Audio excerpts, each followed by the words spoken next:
Sunđeri su najjednostavniji predstavnici carstva životinja. To su višećelijski organizmi, međutim, neobično u njihovoj građi je to da nemaju tkiva.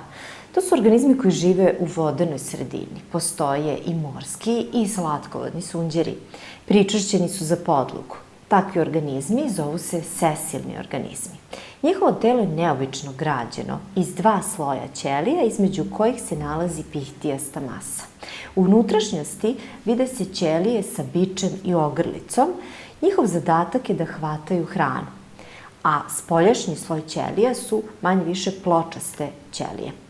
U pihtijastoj masi mogu se naći različite iglice koje predstavljaju skelet sunđera, dajući mu zapravo čvrstinu. Te iglice kod nekih vrsta poreklom su od silicijum dioksida, kod nekih od krečnjaka, a kod nekih sunđera koji su inače mekani na dodir, to je rožna materija.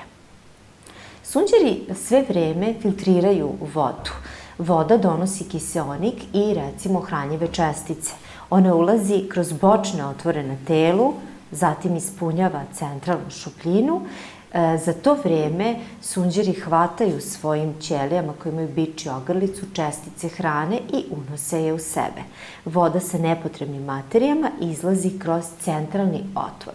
Ova slika inače predstavlja jedan uzdužni presek kroz telo sunđera. Ovo je najjednostavniji tip sunđera, mada postoje i sunđeri malo složenije građe.